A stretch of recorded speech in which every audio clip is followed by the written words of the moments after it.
let's introduce ourselves to our audience. Let's start with the ladies. We'll go A, Andrea, K, Chris, and then L, Lynn, and then we'll start with the boys afterwards. Okay, hello. My name is Andrea Epps. I am proud to be a Bering Drift senior contributor, and I am equally proud to be participating in my second Zoom video with Chris and my fellow contributors. All right. And Chris?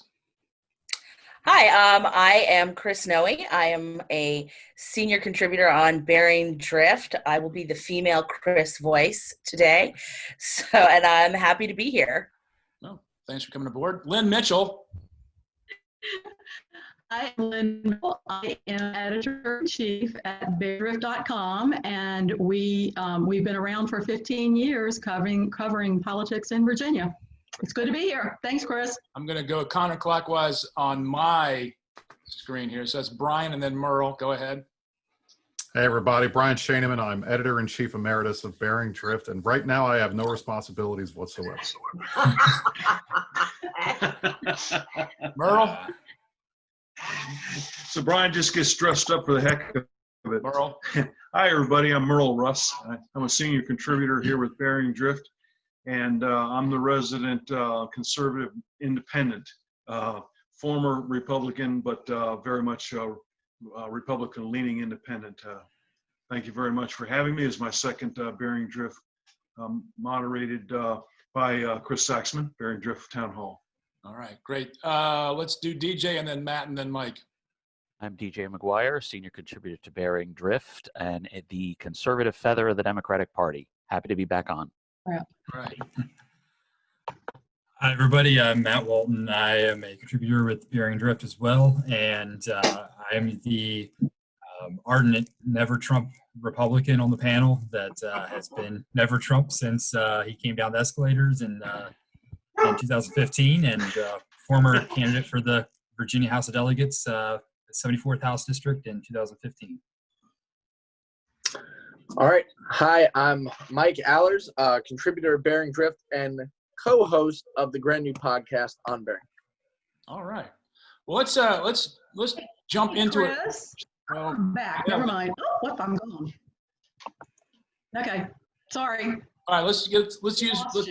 Let's use our big boy hands and girl hands. If you want to speak or say something in the chat, I'll call on you. But I'm gonna start it off with, can Trump turn it around in 2020? I'll go to you. Issue 1, Morton. Can we go? Let's go to Brian on that one. I think there's a lot of green, as we would say in golf or in billiards. There's a lot of green between here and November. I think a lot of it's going to depend on what the economy looks like in a couple of months. I think it's going to depend on what he does and what he says over the next couple of months. I think it's going to depend on what the perception is of Joe Biden over the next couple of months.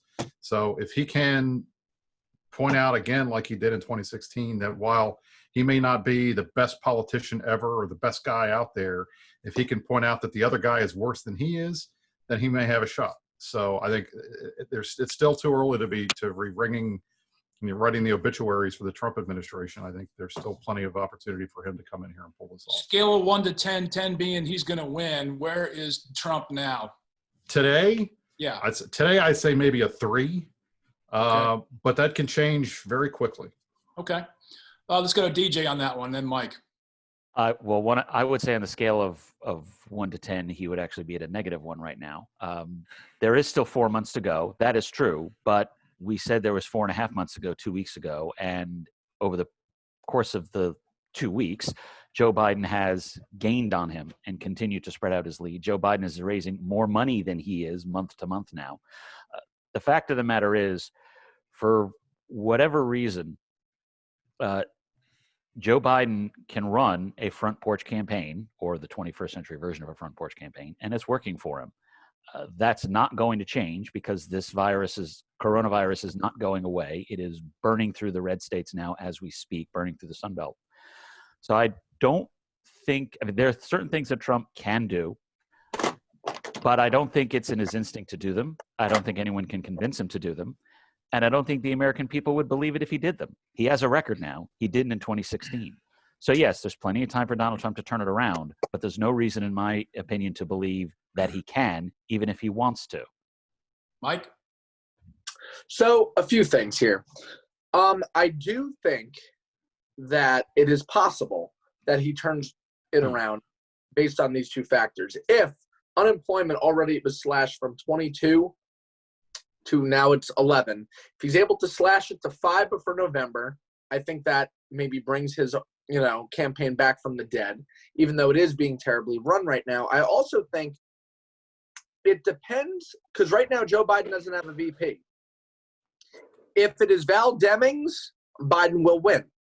If it is Kamala Harris, I do think Biden's going to be dragged further to the left, especially with a lot of things going on right now. I don't think the Democratic Party right now is standing up, or they're afraid to stand up to the far left infringement that has crept in and created CHOP or Chaz that has torn down every single statue. All Trump has to do is run that on a loop. And if Joe Biden doesn't clearly draw the line in the sand, or if he's dragged by Kamala Harris regarding, I think DJ's about ready to have a stroke. I'm wondering if perhaps the rest of you were not aware that the Capitol Hill, whatever it was, has in fact been infiltrated and reclaimed by the police, and that Joe Biden himself has drawn a line between monuments to the Confederacy and monuments to the founders. And I would even say that I myself, my inner high Federalist, was even disappointed that Biden was going to go after Jefferson, but that's okay. Joe Biden has addressed the latter issue, and the former issue will be down the memory hole by October, November. I mean, Donald Trump was impeached 5 months ago, and nobody remembers that. No one is going to remember Chaz or CHOP or whatever that was in Seattle by November. Unless it gets worse. Tomorrow there could be something going on in DC. So there's these little social powder kegs. All right, Mike, let's call the ball. Where are you on Trump getting reelected today? Where does he stand on the scale 1 to 10? 2. 2. Anyone higher than a 3 by Brian?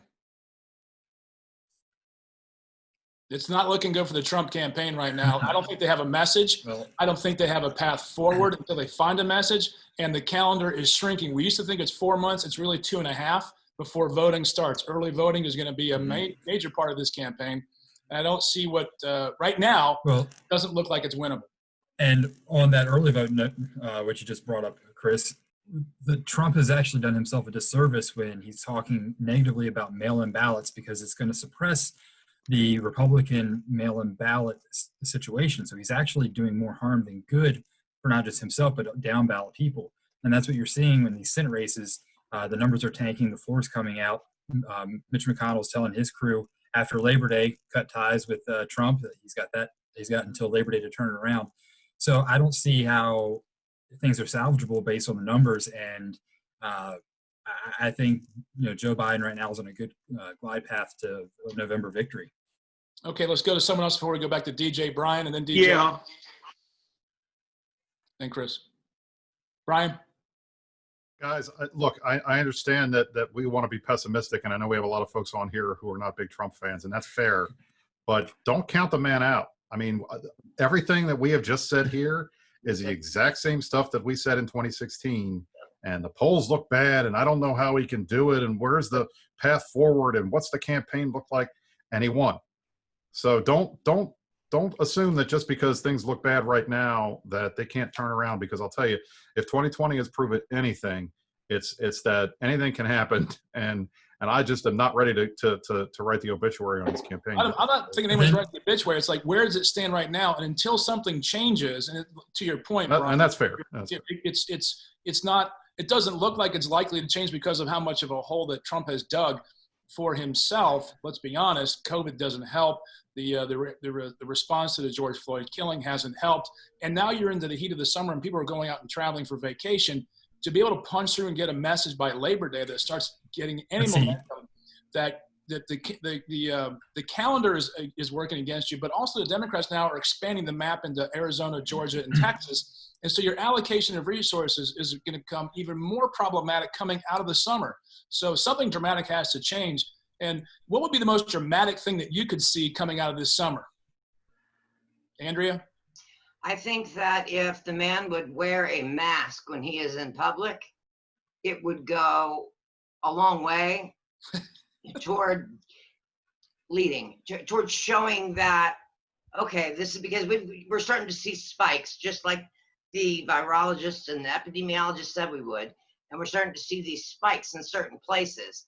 And when you take that and then you add conventions and large gatherings, I think it's going to depend a lot on Biden's VP pick, but it's also going to depend on how well from this point until November or 2 months before, when that early voting starts, is going to depend on how well he can actually address the issue of COVID instead of trying not to address it. Okay, Chris?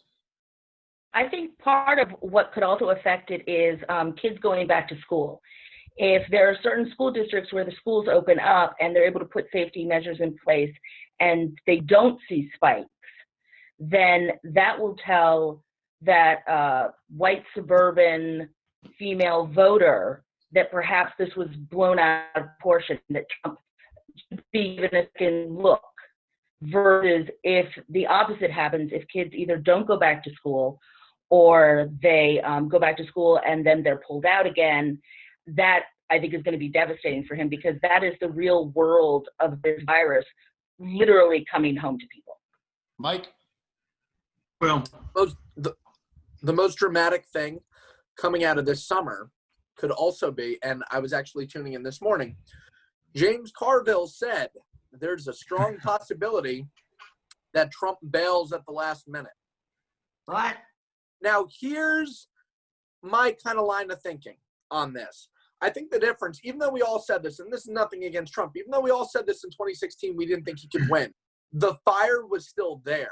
Right now, not only is the campaign unfocused, he's not even bothering to do a front porch campaign. The fire's not in him, and I don't see that he wants it. And even on his interview with Sean Hannity, he said, well, Joe Biden's going to be president because people don't like me. Like, he's already, I think, prepping his brain for what's next and for a Biden victory. So he needs to either find the fire within himself, or James Carville very well might be right, and Trump may exit at the last minute in dramatic fashion as opposed to getting a loss on his record. Matt? Either that or maybe he actually ends up contesting. Matt? Well, what I was going to say is it's not necessarily a Trump issue now. It's become more a broader issue as far as a Republican issue, because the branding of the Republican Party is, to be blunt, in the toilets. I mean, you want some empirical data. Look at what happened post 16 and 17 here in Virginia with the statewides and the General Assembly. Look at what happened in the midterms around the country. Look what happened here in Virginia in 19. Complete Democratic takeover of all levels of government. So it's not just a Trump issue; it's a brand issue with the Republican Party, and that's where what people are having issues with, because the suburban female voter that Chris was talking about has already left the Republican Party. I mean, I look around here in Henrico County. Look at Chesterfield. Those are prime suburban areas. So I see it as a much more broader thing, and the fact that you have these groups like the Lincoln Project, which is doing great work out there, Republican Voters Against Trump with Bill Kristol, et cetera. You've got all these folks that are now saying it's not just what Trump has done, it's the Trump enablers. So it's a whole broader picture than just Trump himself. So that's just a couple of thoughts. The anti-Trump vote within the Republican Party has become institutionalized, and whereas 4 years ago, the hatred of Hillary Clinton overwhelmed that, Biden's negatives are half of what they are from Hillary Clinton. And the obvious play here for the next 2 months is to rip, as they say in politics, the bark off Joe Biden and redefine him for those who don't know him. Brian? I just wanted to point out, look, I think I saw Carville's statements. I've seen other people saying things like that. I think there is no scenario in which I can envision the president not running again or finding a way to back out. I think if there's going to be something that happens in the summertime that's crazy, that turns the race upside down, I think it's going to come from the Biden camp. And I think it's going to be who the vice president pick is. I think he has a very good opportunity to make a solid pick that he can get progressives on board and make this race harder. But at the same time, if he messes it up and picks somebody like Elizabeth Warren or someone else that may not be popular with the establishment, or at least is not popular with the progressives, then I think he could screw it up. And I think that's more likely the biggest thing that's going to happen at the end of the summer. But Trump's not leading. Is Joe Biden getting out there and actually getting difficult questions from the media for a change? No, I don't think you're ever going to see that. That's not happening. They're protecting him. God, they're protecting him. Andrea, or is that DJ? I would just say, in terms of Biden's vice presidential selection, I think it'll probably be three people with three very different results. Kamala Harris would be the safe pick. It would be the pick that basically keeps us on the trajectory that we are in now. Elizabeth Warren would lead to a narrowing, would lead to a tightening. Val Demings would lead to a broadening of Biden's lead and would lead to a serious Sunbelt campaign where Donald Trump is in trouble across the Sunbelt. That's at least just my perspective on that. He will pick, I'm almost certain he will pick one of those three. And I do agree with Brian. There's no way that Donald Trump is not running for re-election. He needs to run for re-election and find out who is voting for him so that he can monetize that into Trump TV next year. All right, let's wrap up. Let's wrap up issue one. Who does Joe Biden select for his VP pick? Let's start with Mike Allers. Val Demings. Here's why. Florida, swing state. Kamala Harris, I do think will be saved for AG. I think that would be the better pick for her. Val Demings brings in Florida, and she was a police chief. And who better to lead right now than her when it comes to police reform? So if he's smart, he will pick Val Demings. If he picks Elizabeth Warren or Gretchen or any white woman, he will lose. Has to be a woman of color. Chris Noe. I'm going to go out on a limb and say Stacey Abrams. I think that would be it would be a bold choice. It would surprise people. I think she has a lot more support amongst the party. And in these days in politics, not having a record makes you a stronger candidate. Okay, Matt. I'm going to go with Harris. I think it's safe and can still attract a moderate voter. DJ. I want it to be Demings. I fear it will be Harris. Lynn Mitchell. I have been thinking Harris. I don't know. She seems like a good fit. You're talking about somebody in this time, what's going on with all the uproar going on. Kamala Harris. Okay, Andrea. I'm going to say Val Demings, but I think that if he were to find, I don't think that he necessarily has to choose a woman of color in order to win. I think that he will, and I think that he should. But I think the experience at the end of the day, whether or not that woman has the experience to walk in on day one, if necessary, is going to be more important than anything else. Merle. Demings has got baggage as the Orlando Police Department chief. Before the Floyd case, that might not have been a showstopper. Today it is. It's going to come up. Okay. The research folks are already digging into it. Harris would be the smart pick. I don't think that Biden's going to do that. I think he's going to do a Sarah Palin. I think he's going to go with Elizabeth Warren, and that's going to be the mistake, if not cost him the election. Ouch. Brian, from inside the swamp. Well, from inside the swamp, I think that smart money's on Kamala Harris right now for all the same reasons that Andrea pointed out. I mean, look, she's a senator. She's ready to be president. She ran her own campaign. I think folks trust her. I think Merle is spot on accurate about Val Demings. Look, I like Val Demings. I've known her for a while. We worked with her, in my day job. But I'll tell you, she's got a lot of baggage in Florida that folks around that are outside of the state don't know. And I think in the end, she's a congresswoman. She's only been there for a short amount of time. I don't think she's ready to be president. And I think Biden's staff would recognize that. So he needs somebody that's going to complement him, but that who is, because of the issues with his age and otherwise, he needs somebody that's ready to be president on day one. And the only person in that field that anybody's talking about that I think hits that criteria really is Kamala Harris. Does Kamala Harris's comments in the first debate, where she basically flat out called Joe Biden a racist, play into a difficult counter-narrative pivot after the Democratic National Convention? Yes. I'm old enough to remember No. voodoo economics, so no. Mike, There yes you or no? go. Yes or no? Yes, I agree. You do I'm gonna say yeah. I was going to say the same thing about voodoo economics. That didn't stop George Bush. And Harris, all is forgiven when you're looking for who's going to help you win the election. And I agree, Harris would be the smart pick.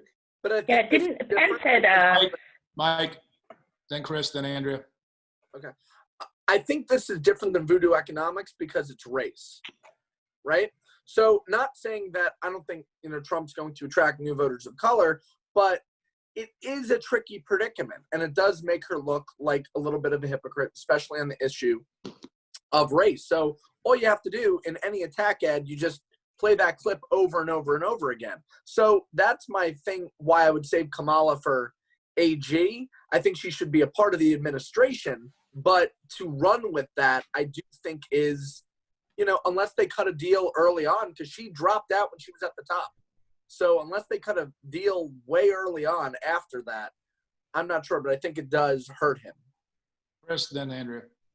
no. I was just going to point out that Trump picked Pence right after Pence had endorsed Ted Cruz. So it's sort of what happens before the convention and what happens after the convention are like two different worlds where we don't share history. Okay, Andrea. I think I've either read or saw a news conference where he mentioned that whoever his pick was going to be, it had to be somebody that was, I think his word was simpatico. And I don't know which of, as far as how they mesh. And I don't know which of those candidates well enough to be able to say which one of them has the best internal relationship with Biden, that they can have that simpatico, that they can understand each other. And I think that matters more than anything that was said during the primary. Okay. And the dark horse candidate would be Susan Rice. Don't count her out. And you get Benghazi.